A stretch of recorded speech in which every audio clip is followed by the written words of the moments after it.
The first thing I noticed when I got back from my week-long hiking trip in Montana was the missing shadow on my front porch. My security camera, the one angled toward my driveway, was gone, cleanly unscrewed. I stood there, backpack still strapped on, staring at the empty bracket like it had ghosted me. Then I looked up at the eaves.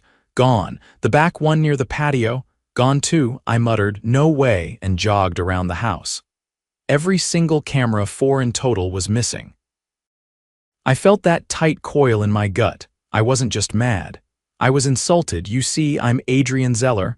I'm not the kind of guy who installs cameras for the fun of it. I'm a nurse who works night shifts. I live alone. And after someone tried to siphon gas from my truck last year, I installed a wired and cloud-synced security system. High-res, motion detecting, audio-enabled, so someone had to be real bold or real dumb to mess with it.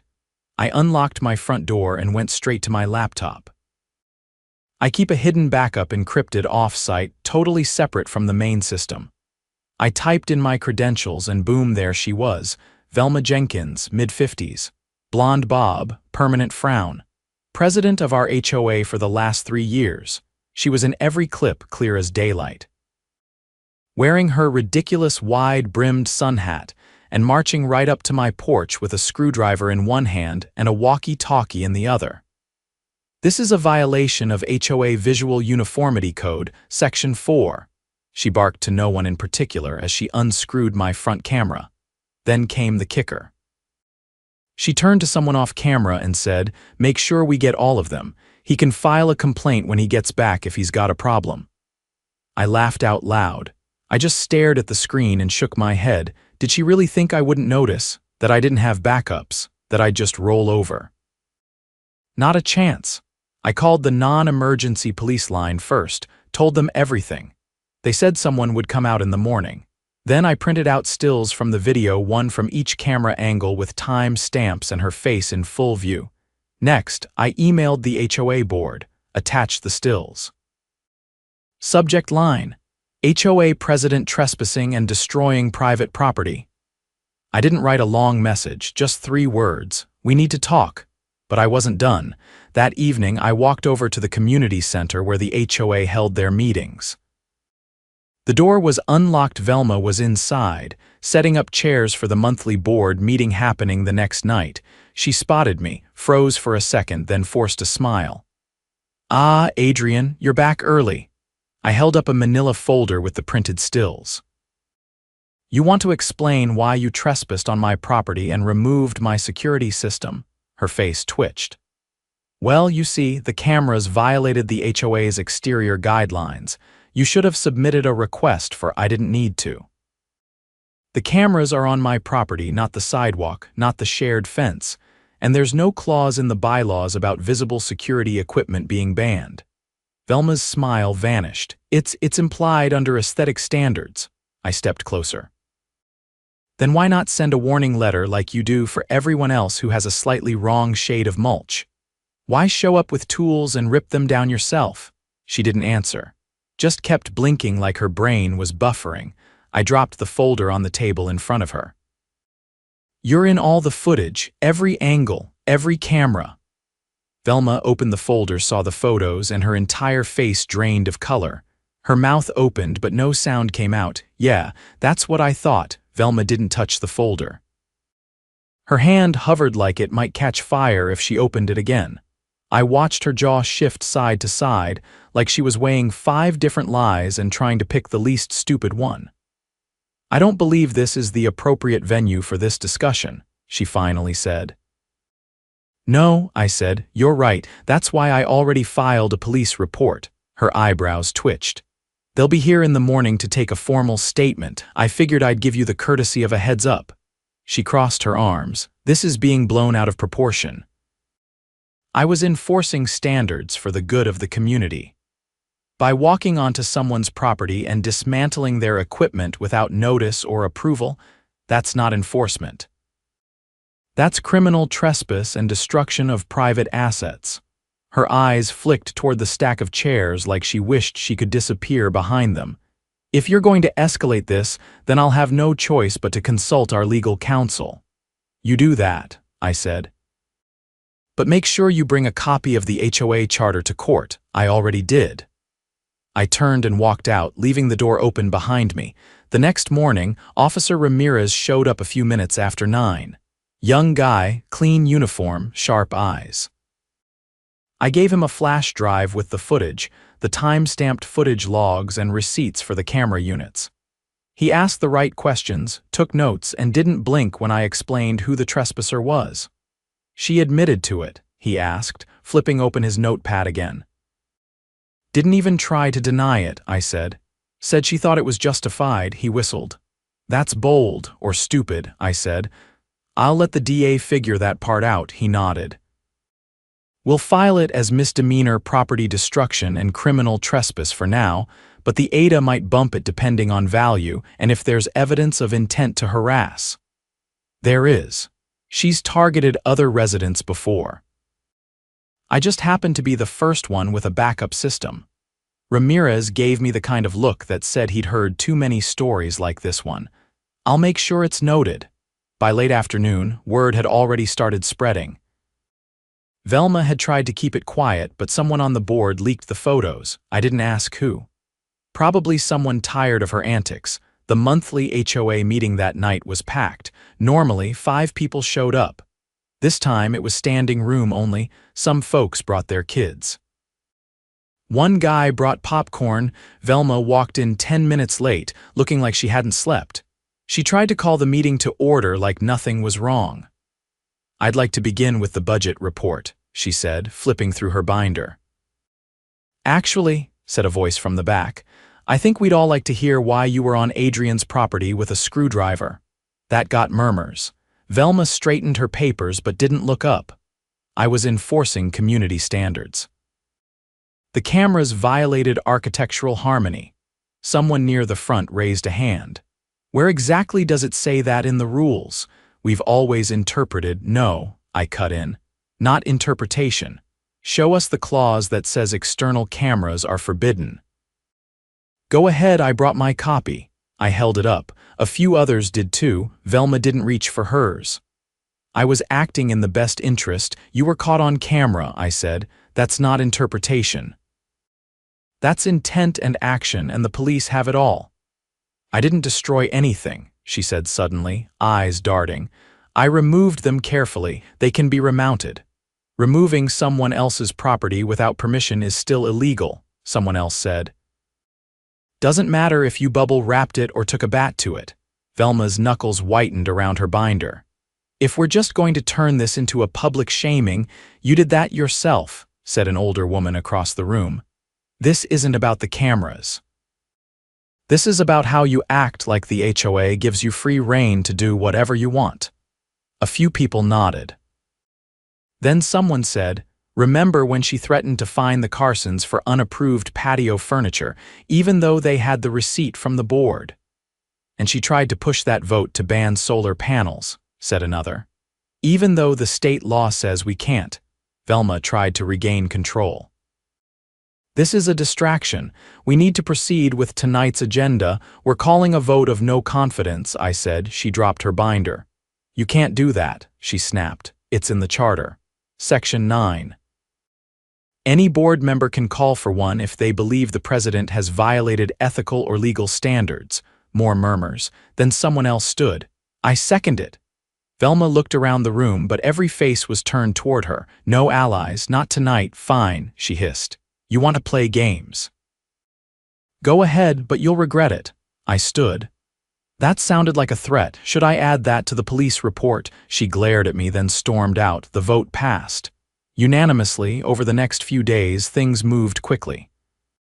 The board appointed an interim president, a retired high school principal named Dolores, who had a spine of steel and zero patience for nonsense. She didn't waste time. The very next morning, she issued a letter to every homeowner. It apologized for the incident, guaranteed that no HOA member could enter private property without written consent, and promised a full audit of past violation notices and fine collections. But the bigger storm was still brewing. Officer Ramirez called me that Friday. Just wanted to keep you in the loop. The ADA upgraded the charges. She's being arraigned next week for felony tampering and criminal invasion of privacy. Wait, felony. Turns out one of your cameras had audio. That made it a wiretapping violation when she disabled it without consent. And the total value of the system pushed it over the threshold. I stared at the phone. So, jail time? That's on the judge, but yeah, it's on the table. I thanked him, hung up, and leaned back in my chair. Across the street, Velma's house sat dark. No porch lights, no movement. Her car hadn't moved in 2 days. But in my inbox, something new popped up, an email from a neighbor named Terrence. Subject line: "You're not the only one." Attached were 2 PDFs. One of a notice Velma had hand-delivered to him last month, threatening fines for a flagpole bracket that had been in place since 2004. The second was a blurry security photo of her standing on his porch, clipboard in hand, taking pictures through his front window. He ended his message with a single sentence: "Let me know if you want sworn statements." I did, and I had a feeling more were coming. By Monday morning, my inbox had grown thick with emails. Not spam witnesses. Neighbors who'd had enough. People with stories, documents, and the kind of quiet rage that only builds over years of being pushed around by someone who thought a clipboard gave her a badge. I sorted through them carefully. There were 36 messages in total. 22 included photos. 4 had dated letters signed by Velma on HOA letterhead threatening fines for things that weren't even in the bylaws. 2 had recordings. One woman, Marcy, had installed a baby monitor with a motion sensor near her front window. The clip showed Velma leaning over her flower bed, snapping pictures of her living room through the curtains. I didn't reply to any of them right away. I compiled everything, organized it by date, created a shared drive folder with digital evidence labeled and time-stamped. Then I called the assistant district attorney and asked for a meeting. They scheduled me for Thursday. Until then, I kept my head down, didn't engage, didn't post in the neighborhood's group chat. But I noticed things shifting. People who had once waved politely now gave full stops to chat. "You're the camera guy, right?" they'd ask, with a grin that said more than the words. A few offered their own stories, more petty than criminal, but still telling. One couple said Velma had lectured them for hanging wind chimes, claiming they violated noise decorum. Another man, retired Army, had been warned about his flag being too large for the community's visual cohesion. Then came Wednesday evening. I was watering the plants on my back patio when I heard someone approach the gate and knock 3 short taps. I opened it to find Dolores, the interim HOA president, holding a stack of folders against her chest. She looked tired but determined. "I thought you should see these," she said. Inside were financial records, backdated invoices, copies of fine notices. But the top folder held something different, an expense report showing the HOA had approved a security contract with a private company. The problem? The company didn't exist. At least not legally. "I had my nephew look into it," Dolores said. "He's a CPA. This Safe Stay Residential Patrol Company has no business license, no registered address, and no tax ID. But over the last year, the HOA paid them nearly $12,000. Who approved the payments?" I asked, flipping through the details. "Velma. The checks were signed by her and a former treasurer who moved to Florida 3 months ago." I leaned against the patio door frame. "So she was funneling money to a fake company? That's how it looks, and I found something else." She pulled out the last folder. Inside were handwritten notes, Velma's handwriting, meeting prep reminders, even mentions of homeowners by name. Next to mine, she'd written, "Cameras equals control issue. Isolate him early." Dolores looked me in the eye. "You were never just about the cameras." She was building a list. I scanned the folder again, noting 2 other neighbors with similar notes beside their names. One said, "Talks too much at meetings, watch closely." Another had "refuses to comply, target landscaping." I exhaled slowly. "This is premeditated harassment." Dolores nodded. "And if she was using HOA funds to fake a vendor, that's embezzlement." The next day, I met with Assistant District Attorney Karen Liu. She had the kind of presence that made you sit straighter without realizing it. I laid out everything, the footage, the photos, the financial records. She didn't interrupt once. When I finished, she asked one question. "Do you believe this was systematic?" "Yes," I said, and I think she did it because no one thought to challenge her. She had the bylaws, the letterhead, and just enough fear to keep people quiet. Liu nodded and picked up her phone. "I'm having you speak with our fraud investigator. Sit tight." By the following Monday, it hit the news. Local, but still loud enough. Headline: HOA President under investigation for fraud and harassment. The article cited multiple sources and video evidence, but didn't name me directly. Still, everyone knew. Dolores called later that evening to say a reporter had parked across the street from Velma's house. No one answered the door. By Thursday, subpoenas went out. The HOA's bank records, vendor contracts, and board meeting notes were all requested. I didn't stop collecting witness statements. A few brave souls even volunteered to testify. Then something strange happened. A young man in a gray suit showed up at my door around noon on Friday.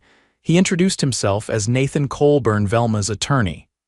"I'm here to discuss resolving this quietly," he said. I didn't invite him inside, just leaned on the doorframe. Not interested. He adjusted his tie. "Look, my client understands there were oversteps. She's prepared to issue a formal apology and step away from the HOA board permanently. No contest." I crossed my arms. "That won't erase the financial fraud. She's willing to reimburse the HOA in full." "Personally, that won't erase the harassment either," he paused. "We're trying to avoid criminal charges." I shook my head. "That ship's already halfway to the courthouse." He held up both hands. "If this goes to trial, it'll be long, expensive, drawn out. You could be tied up in this for months." I smiled. "Good thing I worked night shifts. I'm used to long hours." He left without shaking my hand. That weekend, the neighborhood organized a community meeting, unofficial but well publicized. Dolores hosted it in her backyard. I brought a small projector and showed the evidence folder. Not the worst clips, just enough. People gasped when they saw the fake vendor name. Someone near the back said, "12 grand. We could have fixed the whole playground with that." A man I hadn't met before stood up near the end. "How do we make sure this never happens again?" Dolores answered.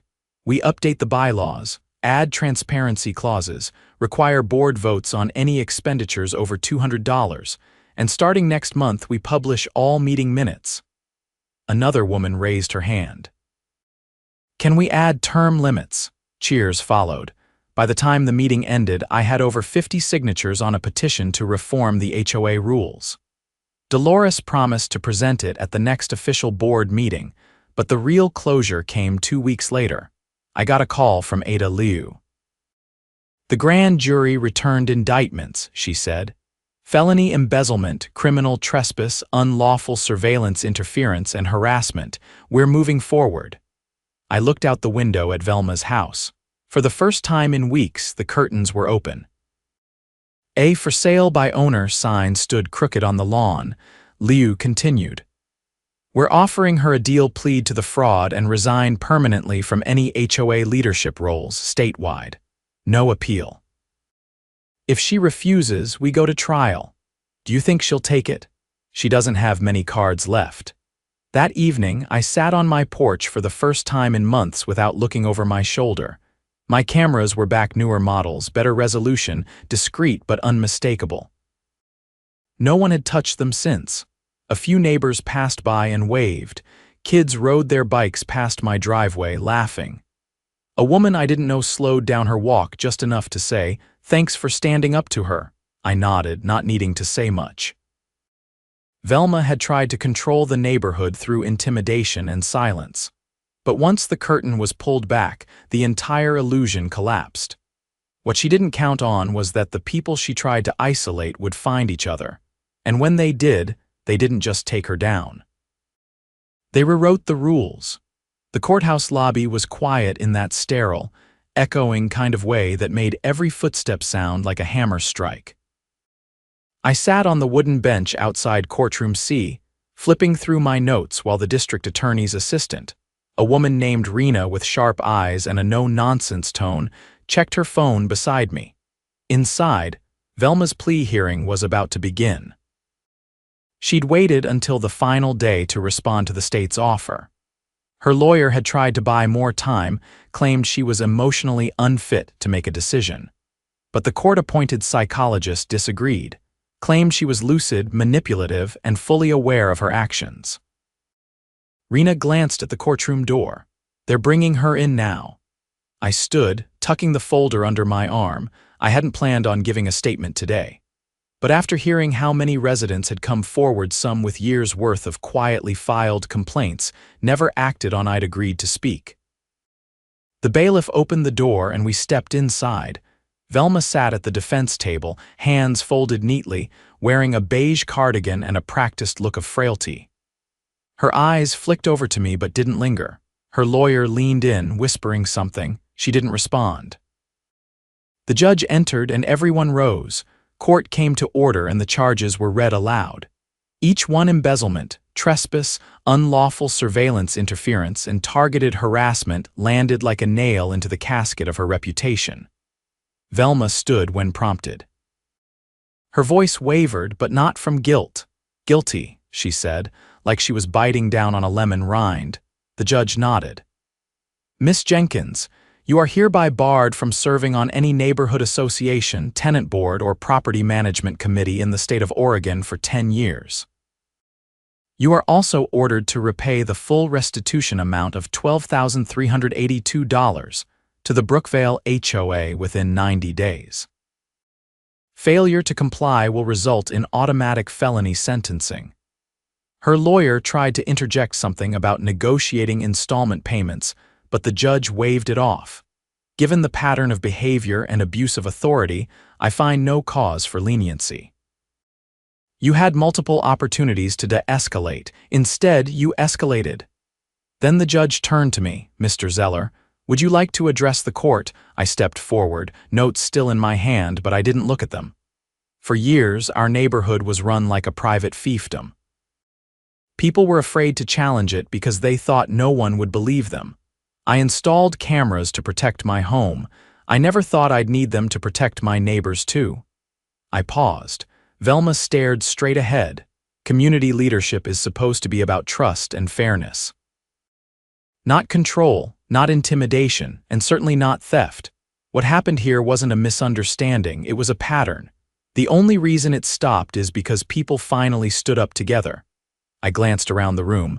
A few of my neighbors had come. Terrence was in the back row, arms crossed.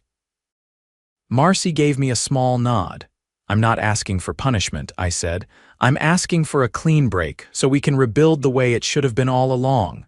The judge nodded. "Thank you, Mr. Zeller. Your statement is noted." Velma was taken out through the side door. No cuff, she wasn't considered a flight risk, but there was no applause. Just silence. The kind that lingers after something toxic finally gets drained out of your system. Outside the courthouse, Dolores was waiting with a clipboard and a thermos of tea. "She took the deal," I said. Dolores didn't blink. "Good. The board's already voted to implement full transparency protocols. We're hiring an outside accountant to audit everything from the last 5 years. Need help digging through it?" She smiled, this time without any tension. "Already got volunteers." People are eager now. As we walked to the parking lot, she handed me a folded sheet of paper. "We also finalized the new bylaw language. Thought you'd want to see paragraph 3. I read it. It was simple, clean, and direct. No board member may enter a resident's property without written consent. Violations will result in immediate removal from office and referral to local authorities. I folded it again and tucked it into my pocket. The next few weeks were quieter than I'd expected. Instead of a dramatic transformation, the neighborhood shifted like a tide going out. The enforcement letters stopped. The board meetings became open forums. People talked more, shared more. You could feel the difference in the way folks waved from their porches, like they weren't waiting for someone to scold them for painting their fence the wrong shade of taupe. One Saturday, A few of us met at the community center to repaint the walls inside. The place had gone neglected for years. Velma never approved budget for non-essential maintenance. We pulled weeds, scrubbed the patio, planted new flowers around the entrance. During lunch, Terrence leaned over his sandwich and said, "You ever think she might have really believed what she was doing was right?" I shrugged. "I think she believed she was the only one who should decide what's right." He nodded slowly. "Well, she's not deciding anything now." By midsummer, the old playground had been restored using the recovered funds. Dolores had turned down the idea of running for president permanently, insisting she only wanted to help reset the foundation. Another neighbor, a postal worker named Tasha, stepped up and ran uncontested. Her first act, holding a barbecue open to every resident. No dues, no potluck requirement, just burgers, music, and space for people to talk. At the event, someone brought up the camera incident, and for a second, I braced myself. But a middle-aged guy I didn't know well laughed and said, "I can't believe she thought nobody would have backups." "What did she think this was, 1992? Another woman added, "Honestly, I wish I'd spoken up sooner, but now I think we're finally where we should have been all along." I didn't say much, just listened. Let it settle. Later that night, back at home, I walked the perimeter of my yard. The new cameras had been up for months, no one touched them. I'd added a low fence, not to keep people out, but to mark the line. The one Velma had crossed without hesitation. It felt good to reclaim it. Inside, I checked my system one last time before bed. All green, all synced. I powered down the screen and stood there for a moment, hands on the desk. The fight had been long, but it was over. Not because of one video or one hearing or even one woman's downfall. It ended because a dozen people, then 2 dozen, then more, all decided they weren't going to be quiet anymore. Control thrives in silence. But once people speak up, there's no going back. Velma's house sold quickly. The new owner added a porch swing and painted the shutters blue. I never mentioned the history, just welcomed them to the street and offered a spare rake. Because that's what real neighbors do.